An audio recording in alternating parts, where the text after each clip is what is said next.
Բարի երեկո։ Փակ TV եթերում լուրերի հետքերով հաղորդումն է։ Մենք աշխատում ենք ամենօրյա ռեժիմով, որպեսզի մեր հեռուստադիտողը մշտապես լինի տեղեկացված եւ բաց չթողնի օրվա ամենակարևորն ու բացառիկը։ Բաքվից նավթամթերքի հերթական խմբականակը այսօր կուղարկվի Հայաստան։ 1984 տոննա դիզվառելիքը Բաքվից ուղարկվում է Հայաստան։ Կուղարկվի նաեւ 135 տոննա պարարտանյութ։ Բեռը Հայաստան կհասցվի Վրաստանի տարածքով տարանցիկ ճանապարհով։ Ռուսական պարարտանյութերը Հայաստանին ուղարկվում Ադրբեջանի տարածքով տարանցիկ փոխադրումների շրջանակում։ Հիշեցնենք, Ադրբեջանը սկսել է նավթամթերք մատակարարել Հայաստան անցյալ տարվա դեկտեմբերին։ Ադրբեջանի պետական վիճակագրական կոմիտեի տվյալներով դեկտեմբերի մատակարարումները կազմել են 1,210 միլիոն 280 տոննա պրեմիում եվրո 95 կարգի բենզին, որի արժեքը կազմել է $788,000։ Այս ֆոնին նշենք, որ Իրանից սննդամթերքի արտահանման արգելքը հատկապես մտահոգիչ ազդեցություն կարող է ունենալ Հայաստանի կաթնամթերքի արտադրության ոլորտի վրա։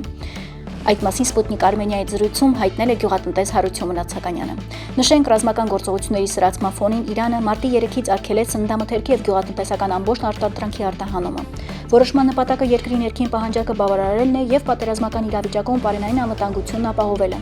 Արգելափակումը անժամկետ է, կախված կառավարության հետագա հրահանգներից։ Ինչ վերաբերում է Հայաստան արտահանվող ապրանքներին, ապա դրանցում սննդամթերքի ու գյուղաարտադրանքի ընդհանուր ծավալը շուրջ 10% է։ Ամենաշատը մտահոգում է կաթնամթերքի ներմուծման արգելքը, որովհետև մեզ մոտ կաթի մեծ դեֆիցիտ կա, եւ Իրանից շատ մեծ չափականակով եւ սերուցք էինք ստանում եւ տարբեր տեսակի հումք, եւ մեր գործարաններն այդ սերուցքից կարագ են արտադրում ու արտահանում, եւ տեղական շուկայում այդքան տարածված կաթնամթերքը մեծամասամբ կարելի ասել արտադրվում է իրանական հումքից։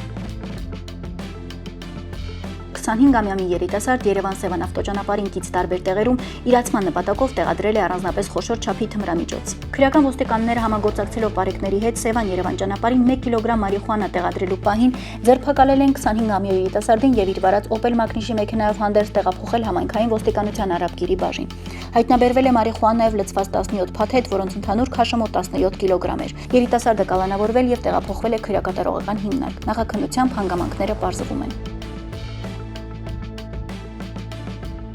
Այսօր ժամը 8:59-ին օպերատիվ կառավարման կենտրոնը հազանգ է ստացվել, որ հրդեհ է բռնկվել Երևան մոլում։ Հրդեհը մեկուսացվել է ժամը 9:29-ին, մարվել 9:57-ին։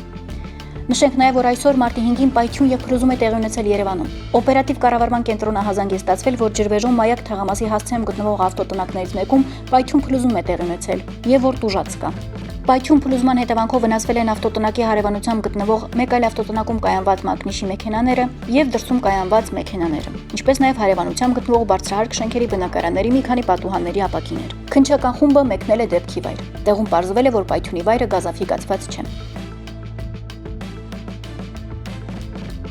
Մեծին տանը Կիլիկոն կաթողիկոս Արամային Իրանից հայտնել են, որ հայ համայնքում մարդկային կորուստներ չկան։ Կորուստները միայն նյութական են։ Թեմական ու համայնքային պատասխանատուները հետևում են իրավիճակի զարգացումներին, երիտասարդ խմբեր շրջում են հայկական թղամասերում պատրաստ անհրաժեշտության դեպքում այդ ընտանիքներին օգնություն տրամադրելու։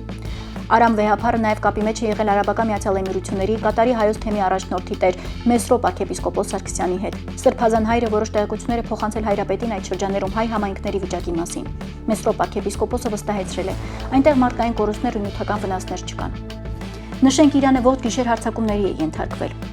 Ամերիկայի Միացյալ Նահանգների նախագահ Դոնալդ Թրամփը հայտարարել է, ով էլ դառնա Իրանի առաջնորդ կսպանվի։ Թրամփը հետախուզության պաշտոնյաների հետ կքննարկի Իրանի դեմ գործողության ընթացքը։ Վերջին հրապարակված տվյալներով Իրանում Ամերիկայի Միացյալ Նահանգների եւ Իսրայելի հարվածների հետևանքով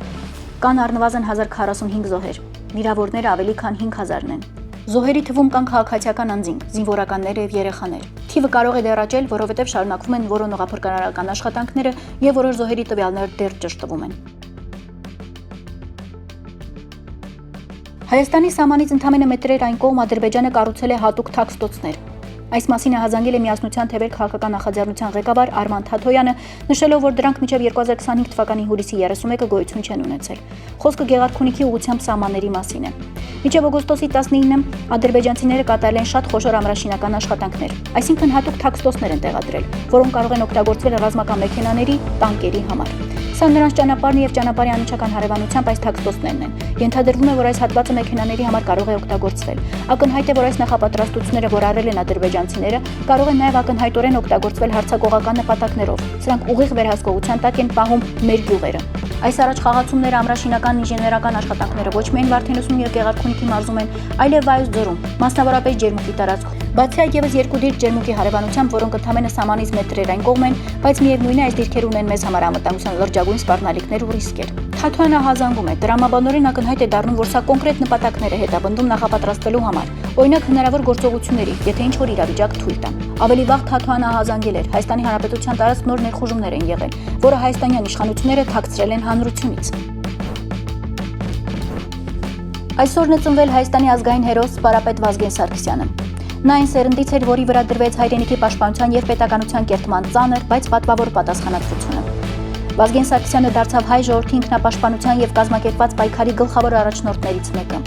Նրա ղեկավարությամբ ձևավորվեց հայկական բանակի մարտական ոգին եւ հենց այդ տարիներին ծնվեց այն բանակը, որը դարձավ Հայաստանի անկախության կարևորագույն երաշխիքներից մեկը։ 1990-ականների սկզբին, երբ Հայաստանը նոր էր կանգնում անկախ պետականության ճանապարհին, Վազգեն Սարգսյանը դարձավ հայկական բանակի հիմնադիրներից եւ երկրի պաշտպանության համակարգի գլխավոր ճարտարապետներից։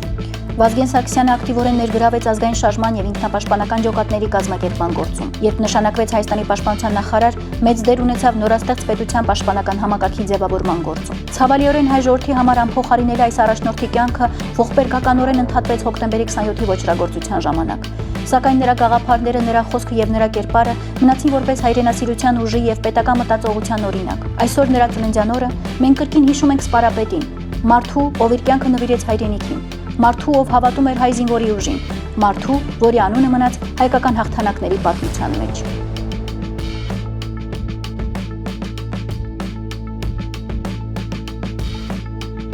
Այսօրվա համար այսքանը։ Իսկ դուք շարունակեք մնալ Փակ TV-ի հետ լուրերի հետքերով եւ մի մոռացեք դառնալ մեր YouTube-յան ալիքի բաժանորդը օրվա ամենակարևորն ու բացառիկը բաց չթողնելու համար։